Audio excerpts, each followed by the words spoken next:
Rishi, ప్రేరణలు lift వైపుకి వెళ్తూ ఉండగా, "అమ్మ ప్రేరణ" అని ఒక బామ్మ వాయిస్ వినిపిస్తుంది. వెంటనే ప్రేరణ వెనక్కి తిరిగి చూస్తుంది. "అమ్మ ప్రేరణ, మీ చెల్లెల్ని ఇంతకు ముందే ఇక్కడికి తీసుకురావాల్సింది కదా! తను మా అందరితో చాలా సరదాగా ఉంది" అని ఆ బామ్మగారు చెప్తారు.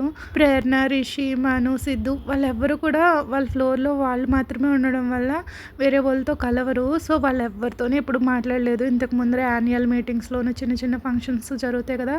అప్పుడు చూడడం తప్ప వాళ్ళతో పరిచయం కూడా లేదు. అలాంటిది ఆ బామ్మగారు ఫస్ట్ టైమ్ వసు గురించి మాట్లాడడానికి ప్రేరణ దగ్గరకొస్తుంది. ఓహ్!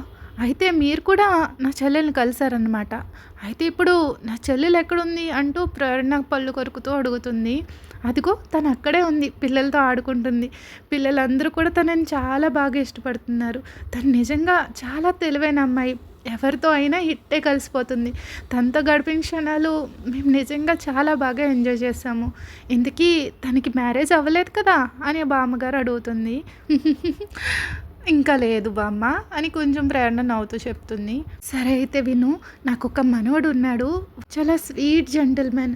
వాళ్ళిద్దరికీ పెర్ఫెక్ట్ జోడీ కుదురుతుంది. నువ్వేమంటావమ్మా? అని ఆ బామ్మ అడిగితే అది విన్న రిషి వాట్? ఈవిడికేమైనా పిచ్చా అన్నట్టు అలా చూస్తాడనమాట ఆవిడ వైపు వింతగా.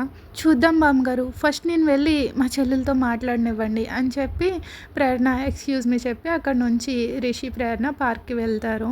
ఆ బామ్మ చెప్పినట్టే పార్క్‌లో వసు పిల్లలతో చాలా ఫన్నీగా ఆడుకుంటూ ఉంటుంది. ఇంకా అక్కడున్న ముసలోళ్ళు కూడా వాళ్ళతో కలిపి ఆడుకుంటూ ఉంటారు. ఫన్నీగా మాట్లాడుకుంటూ. అక్కడ పిల్లలెవరో, పెద్దలెవరో కూడా తెలీదు. అందరూ పిల్లల్లానే బిహేవ్ చేస్తూ ఉంటారు. వసు పరిగెడుతూ ఉంటే పిల్లలు కూడా తన వెంటే నవ్వుతూ పరిగెడుతూ ఉంటారు. అది చూసి రిషి, ప్రేరణ కళ్ళు, నోరు వదిలేసి అలా చూస్తూ ఉండిపోతారు. అప్పుడు రిషి మనసులో ఇలా అనుకుంటాడు, తనొచ్చిన ఒక్క రోజులోనే ఇప్పటికే సగం మంది ఫ్లాట్‌మేట్స్‌కి అందరికీ తనెవరో తెలిసింది. కానీ నేను ఇంకా నా ఫ్రెండ్స్ కొన్ని సంవత్సరాలుగా ఇక్కడే ఉంటున్నా కూడా మేమెవరం, ఏం చేస్తాం కూడా ఇప్పటికీ వాళ్ళకి తెలీదు. ఎవరు కూడా మమ్మల్ని ఎప్పుడూ పట్టించుకోలేదు. ఆ మెయింటెనెన్స్ వాళ్ళకైతే ఇప్పటికొచ్చి కొన్ని వందల కంప్లెయింట్స్ రాసుంటాను. కానీ ఎప్పుడు వాళ్ళు నా అపార్ట్మెంట్‌కొచ్చి ఏదీ సరిచేయలేదు. కానీ ఇప్పుడు వసు చెప్పిన వెంటనే అతనొచ్చి పనులన్నీ పూర్తి చేశాడు. దీనికేమన్నా మ్యాజిక్ తెలుసా? ఈ అమ్మాయి నిజంగా చాలా డేంజరస్ అని అనుకుంటాడు. ప్రేరణకేమో కోపం వచ్చేస్తూ ఉంటుంది. కానీ కంట్రోల్ చేసుకుని అందరూ చూస్తున్నారు కదా అని వసు అని చాలా చిన్నగా ప్రేమగా పిలుస్తుంది. ప్రేరణ వాయిస్ విని వసు వాళ్ళ వైపు తిరుగుతుంది. అప్పటికే నవ్వి పరిగెడుతూ అలసిపోయి ఉంటుంది. సో, ఊపిరి తీసుకుంటూ ఆవేశపడుతూ ఉంటుంది. ప్రేరణ దగ్గరికి వెళ్ళి ఏంటి అని అమాయకంగా అడుగుతుంది. ఓయ్ అమ్మాయి, ఏం చేస్తున్నావు ఇక్కడ నువ్వు అని అడుగుతుంది. నేనేం చేస్తున్నా, పిల్లలతో ఆడుకుంటున్నాను అని నార్మల్గా చెప్తుంది. లోపలికి రా వసు అని రిషి వార్నింగ్ టోన్లో చెప్తాడు. ఇప్పుడా అని అలా తన వైపు చూస్తుంది. ఇప్పుడే రాలేదనుకో, ఇప్పటికిప్పుడే నిన్ను ఇంట్లోంచి గెంటేస్తా అంటాడు.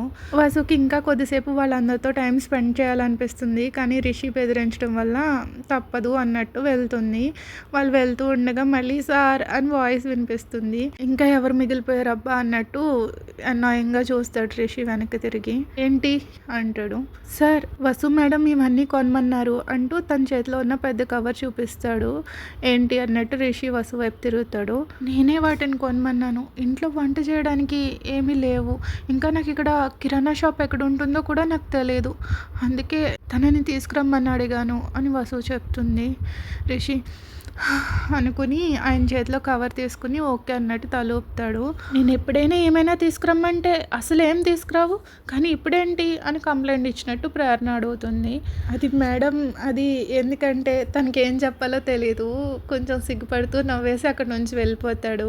వాళ్ళు ఫ్లోర్లోకి వెళ్ళగానే లిఫ్ట్ దిగ్గానే నువ్వు ఇక్కడ అందరితో నా చెల్లెలు అని చెప్పావా? అవును. ఎందుకు అలా చెప్పావు? నువ్వేమన్నా నా చెల్లెలువా అని ప్రేరణ అంటుంది. మరి ఇంకేం చెప్పను, నేను ఇతని భార్యనని చెప్పలేను అని వసు అంటుంది. నువ్వు అలా చెప్తే నిన్ను చంపేస్తా అని రిషి అంటాడు. సారీ, నాకు వాళ్ళందరూ నేనెవరు అని అడిగితే నాకేం తోచక మీ చెల్లెలని చెప్పాను. రిషి, 2 వీక్స్ తర్వాత ఈ అమ్మాయి అసలు ఇక్కడికి కనిపించడానికి వీల్లేదు. అర్థమవుతుందా? అని వార్నింగ్ ఇచ్చేసి ప్రేరణ సీరియస్‌గా తన ఫ్లాట్‌కి వెళ్ళిపోతుంది. రిషి కూడా కోపంగా వసుని చేయి పట్టుకొని లాక్కుని లోపలికి తీసుకెళ్ళి సోఫాలోకి తోసేస్తాడు. "అసలు నువ్వేమనుకుంటున్నావు? వాళ్ళందరితో నీకేంటి? అసలు ఎందుకు ఇలా చేస్తున్నావు?" అని గట్టిగా అరుస్తాడు. "నేనేం చేశాను? అయినా మనం ఏదైనా కొత్త ప్లేస్‌కి వెళ్ళినప్పుడు అక్కడున్న వాళ్ళతో పరిచయం పెరగడం సహజం. ఇరుగు వాళ్ళ గురించి, పొరుగు వాళ్ళ గురించి అందరి గురించి తెలుసుకోవాలి. నాకైతే మా ఊళ్ళో దాదాపుగా అందరూ తెలుసు. ఇంకా మా పక్క ఊర్లో కూడా చాలామంది తెలుసు" అంటూ ఆ బ్యాగ్ తీసుకుని కిచెన్‌లోకి వెళ్తూ ఉంటుంది. "ఇదేమీ నీ విలేజ్ కాదు. ఇది ఢిల్లీ. ఇక్కడ ఒకళ్ళనొకళ్ళు అస్సలు పట్టించుకోరు." "ఏ? ఎందుకలా? అయినా మనుషులతో మాట్లాడడం ఏమైనా తప్పా? ఇప్పుడు మనకేమైనా ఎమర్జెన్సీ వస్తే, మనకి ఎవరి సహాయమైనా కావాలితే అప్పుడు ఫస్ట్ మన పొరుగింటి వాళ్ళే మనకి హెల్ప్ చేయడానికి ముందుకొస్తారు. అందుకే మనం అందరితో పరిచయాలు పెంచుకోవాలి. మనకెప్పుడు ఏ అవసరం వస్తుందో, ఏ ఎమర్జెన్సీ వస్తుందో తెలియదు కదా. యానిమల్స్ గురించి నాకు తెలియదు కానీ మనుషుల గురించి బాగా తెలుసు" అని వసు అంటుంది. "అంటే మేము మనుషులం కాదనా నీ ఉద్దేశం?" "అయ్యో రామా, నేనెప్పుడు అన్నాను? చాలు ఇంకా ఆపు. నువ్వొచ్చి ఒక్కరోజు కూడా అవ్వలేదు. ఇప్పటికే ఇన్ని ప్రాబ్లమ్స్ తీసుకొచ్చావు.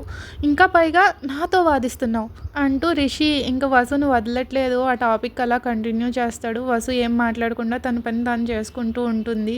"వసు, నిన్నే అడుగుతుంటా, ఎందుకు సమాధానం చెప్పట్లేదు?" అంటూ రిషి కోపంగా వసు దగ్గరికి వెళ్తాడు. అయినా సరే వసు రిషి వైపు కూడా చూడదు. తన వర్క్ తను చేసుకుంటూ ఉంటుంది. కూరగాయలది, వెజిటేబుల్స్ అది అరేంజ్ చేసుకుంటూ. రిషికి రక్తం మరిగిపోతుంది. వసు అప్పుడే వెజిటేబుల్స్ కట్ చేద్దామని నైఫ్ తీసుకుని కట్ చేయబోతూ ఉండగా ఇంకా కోపంతో రిషి "వసు" అంటూ తనని లాగి నెడతాడు కొంచెం. అంతే, అది ఫింగర్ మీద పడి బ్లడ్ కారిపోతుంది. "సార్, మీరు ఏం చేస్తున్నారు? చూడండి, బ్లడ్ వస్తుంది" అంటూ వసు ఏడుస్తుంది. రిషి కూడా భయంగా తన వైపే చూస్తాడు. "సారీ, కట్ అవుతుందని అనుకోలేదు. ఏది చూడనివి చూపించు" అని రిషి ముందుకు వెళ్తే వసు తన చేతిని వెనక్కి పెట్టేసుకుంటుంది. "వసు, డోంట్ బీ స్టబర్న్" అంటూ వసు హ్యాండ్ పట్టుకుని ముందుకు లాగి చూస్తాడు. చిన్నగానే కట్ అవుతుంది కానీ చాలా బ్లడ్ పోతుంది. వెంటనే రిషి ఆ చేతిని ట్యాప్ ఓపెన్ చేసి దాని కింద పెడతాడు. "అబ్బా నొప్పి" అంటూ వసు జంప్ చేస్తూ ఉంటుంది. "ఏయ్, కదలకు, చిన్న కట్టే కదా, ఎందుకు ఇంత ఓవర్ యాక్టింగ్ చేస్తున్నావు" అని అరుస్తాడు. వసు బొంగ ముద్దు పెట్టుకుని సైలెంట్గా అలానే ఉంటుంది సీరియస్గా రిషి వైపు చూస్తూ. ఆ తర్వాత వసుని సోఫాలో కూర్చోబెట్టి ఫస్ట్ ఎయిడ్ బాక్స్ తీసుకొస్తాడు. కాటన్తో ఆ బ్లడ్ క్లీన్ చేస్తూ ఉంటాడు. "స్ట్రేంజ్గా ఉంది, చిన్న కట్టే కదా, ఎందుకు ఇంత బ్లడ్ పోతుంది" అంటూ గొనుక్కుంటూ ఉంటాడు. అది వసుకు వినిపిస్తుంది. వసు చిన్నగా నవ్వుతూ, "దాని వెనక ఒక సీక్రెట్ ఉంది సార్. నేను చాలా రేరెస్ట్ పీస్ని, అందుకే అలా అవుతుంది" అని వసు చెప్తుంది నవ్వుతూ. రిషి వసు వైపు చూసి, "రేరెస్ట్ పీసా అంటే?" "నేను హెమోఫిలిక్ పేషెంట్" అంటుంది. "హెమోఫీలియానా? అంటే నీ బ్లడ్ అంత త్వరగా క్లాట్ అవ్వదు" అని రిషి ఆశ్చర్యపోతూ అడుగుతాడు. "ఎస్ సార్, కానీ మీరేం దీని గురించి వరీ కాకండి. చిన్న కట్టే కదా, కొంచెం టైం పడుతుందిలే. ఎప్పుడైనా హెవీ బ్లీడింగ్ అవుతేనో లేదంటే పెద్ద పెద్ద ఇంజ్యూరీస్ ఏమైనా అయితేనో అప్పుడు మాత్రం డేంజర్" అంటూ నవ్వుతూ చెప్తుంది. "నీకేమన్నా ఫన్నీగా ఉందా? ఏంటి అలా నవ్వుతావు? ఇంత సీరియస్ మ్యాటర్ని నవ్వుతూ చెప్తున్నావు" అంటాడు. "మరి ఇంకేం చేయను చెప్పండి." "సరే, మీకు ఇంకొక సీక్రెట్ చెప్పనా" అంటుంది. రిషి అలా షాకింగ్గా "హా" అంటాడు, ఇంకేమున్నాయని. "నాది పాండా బ్లడ్" అని మళ్ళీ నవ్వుతుంది. రిషికి అర్థం కాదు. "వాట్?" అంటాడు. "సార్, పాండా బ్లడ్ అంటే అది కూడా rarest blood group category. I am AB negative" అని మళ్ళీ నవ్వుతుంది. రిషి కూడా నవ్వుతాడు. "నువ్వు నిజంగానే రేరెస్ట్ పీస్ వసు" అంటూ కాటన్ పెట్టి బ్యాండేజ్ వేస్తాడు. "అయిపోయింది.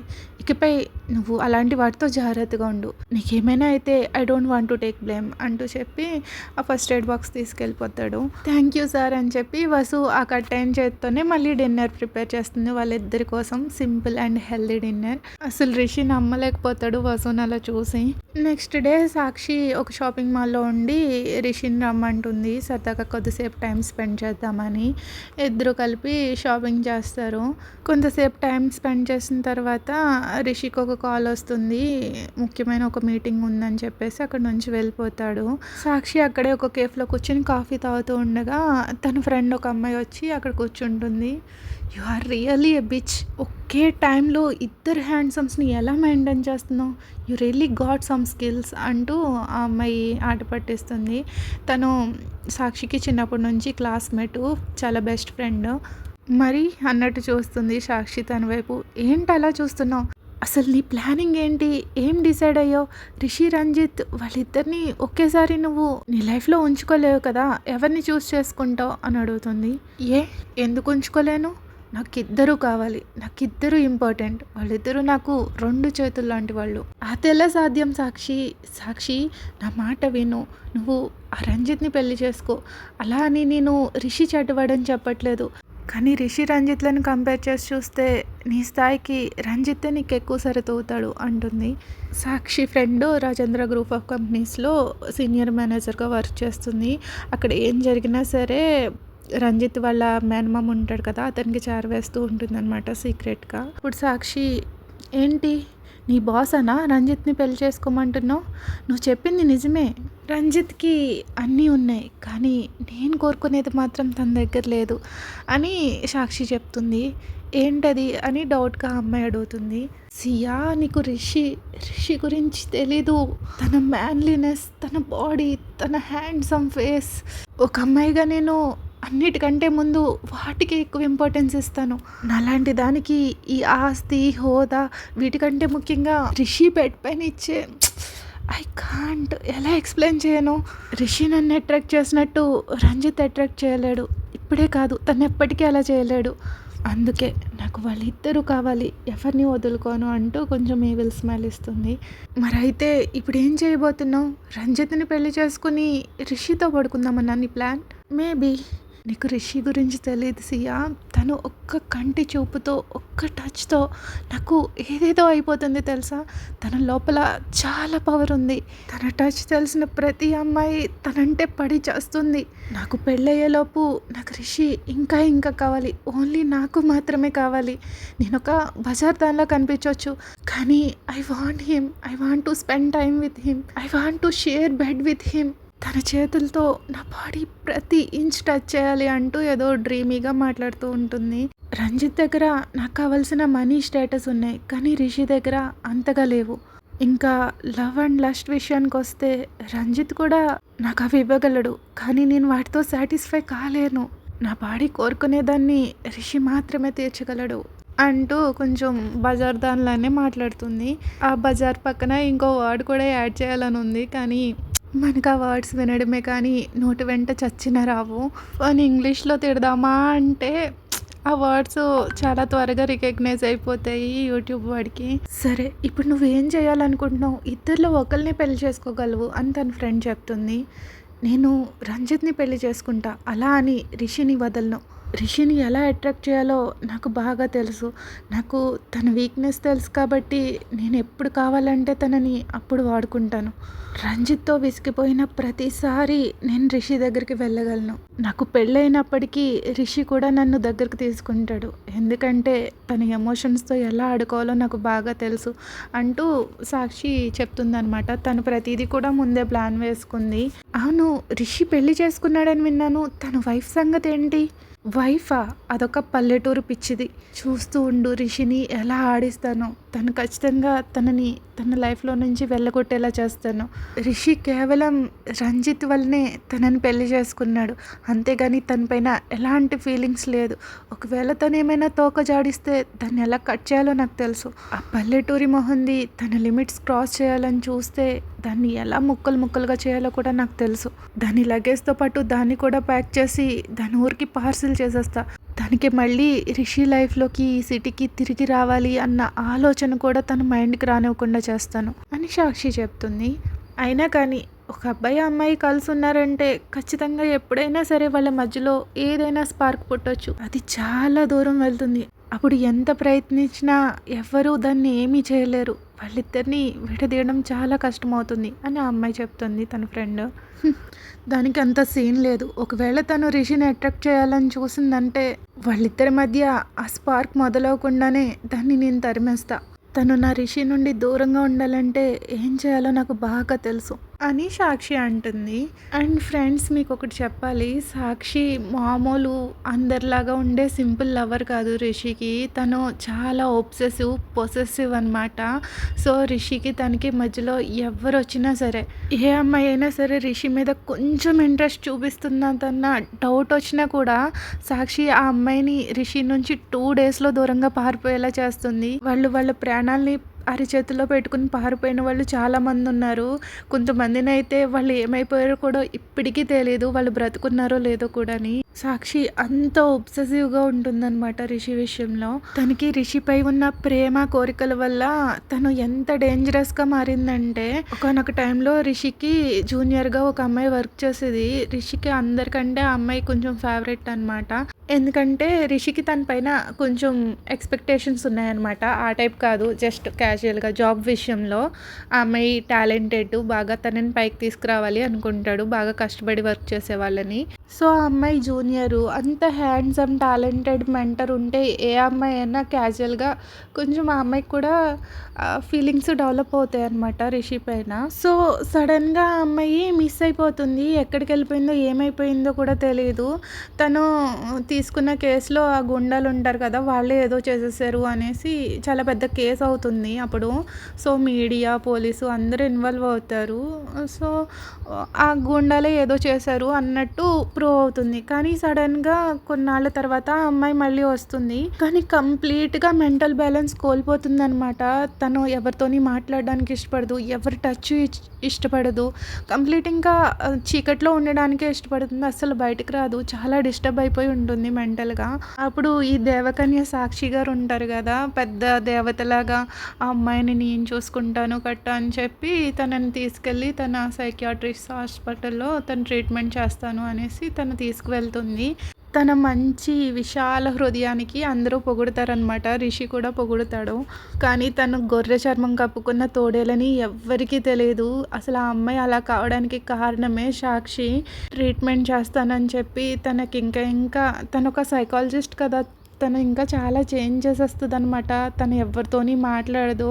సాక్షి ఏం చెప్తే అది మాత్రమే వింటుంది. ఆ అమ్మాయి జీవితాన్ని నరకంలా చేసేస్తుందనమాట సాక్షి.